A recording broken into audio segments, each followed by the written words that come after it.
अस्सलामुअलैकुम वरहमतुल्लाहि वबरकातुहू। 17 मुहर्रमुल हराम और आज के सबक में हम सबसे पहले बात करेंगे हदीस मुबारका की कि नबी सल्लल्लाहु अलैहि वसल्लम ने इरशाद फरमाया, ए मुसलमानों की बुराई मत करो और उनके ऐबों को तलाश में ना रहा करो, क्योंकि जो मुसलमान अपने भाई मुसलमान के ऐबों को टटोलता रहता है खुदा उसकी पर्दादारी करता है और उसके ऐबों को मशहूर करता है, अगरचे कि वो अपने घर में छुप कर बैठा हो।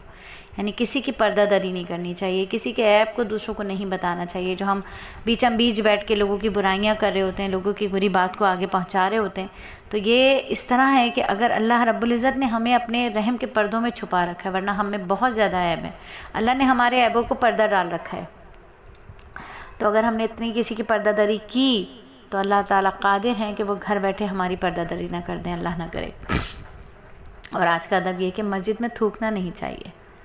आज की तालीम वही है कि मकरूहात नमाज, जिनकी वजह से नमाज का दर्जा कम हो जाता है, कि कोई आगे सो रहा है और उसके पीछे हम नमाज़ पढ़ लें तो बिल्कुल नमाज मकरूह हो जाएगी।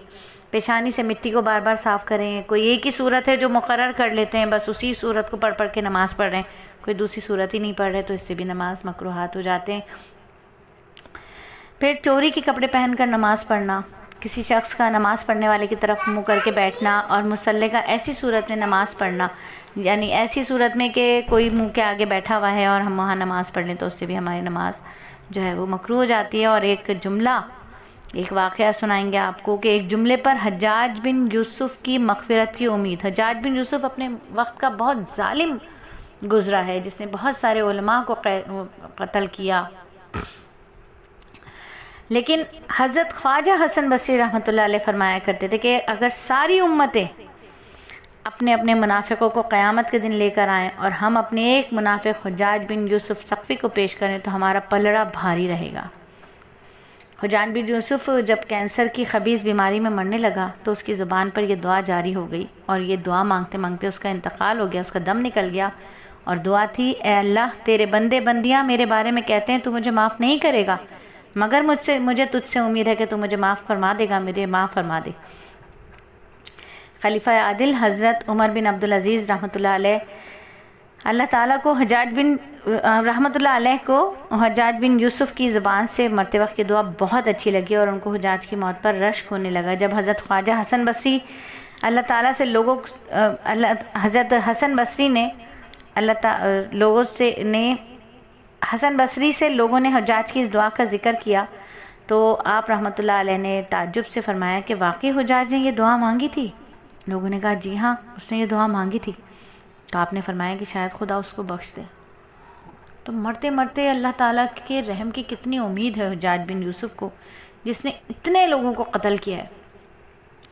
तो बस अल्लाह की रहमत से नाउमीद नहीं होना चाहिए, कि अल्लाह की रहमत से तो काफिर ही नाउमीद होता है।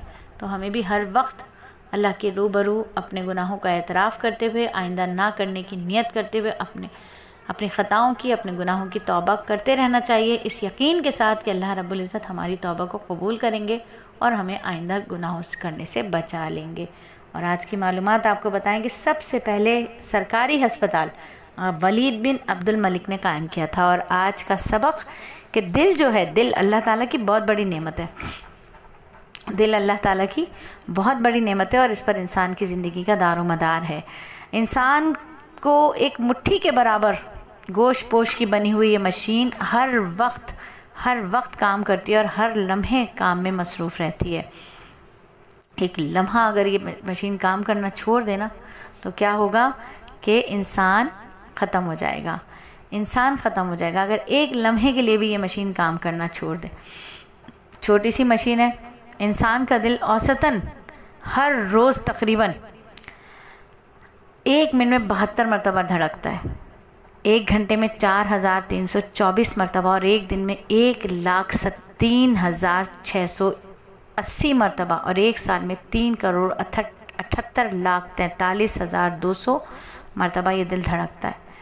हाय काश कि हर धड़कन के साथ लफ्ज़ निकले, अल्लाह अल्लाह अल्लाह अल्लाह। बस दिल धड़क रहा हो और उस धड़कन के साथ अल्लाह का जिक्र चल रहा हो, अल्लाह का नाम निकल रहा हो, कितनी प्यारी बात हो जाए।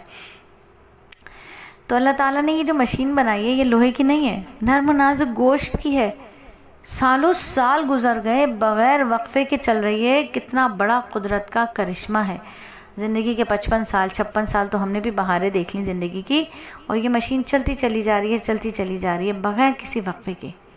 और यही तो दिल है जिसके बारे में हदीस में आता है कि ये ठीक हो जाए तो सारे के सारे आज़ा सही काम करते हैं, अगर ये ख़राब हो जाए तो सारे आज़ा बिगड़ जाते हैं। इसलिए ज़रूरी है किसी अल्लाह वाले से ताल्लुक़ कायम करके दिल में पैदा होने वाले तमाम अखलाक के रजीला, मसलन तकब्बुर, हसद, रिया, बुख्स, बुखल वगैरह से दिल को पाक किया जाए, और तमाम अखलाक हमीदा यानी अखलास, तक़वा, तवाज़ु, तस्लीम और रज़ा, उनसे मोहब्बत वगैरह को दिल में पैदा किया जाए। जब दिल की दुनिया आबाद होगी तो हर तरफ बहारें ही बहारें नज़र आएंगी। दिल का बिगड़ना आसान काम है, मगर दिल का बनना बहुत मुश्किल काम है। बस्तियों का बसना आसान काम नहीं होता, शहर आबाद होते हैं, ज़िंदगियाँ गुजर जाती हैं। जैसे शहर मुश्किल से आबाद होते हैं, ऐसे दिल भी मुश्किलों से आबाद होते हैं। और अल्लाह ताला हमें अपने दिलों को बनाने की तौफीक अता फरमा दे।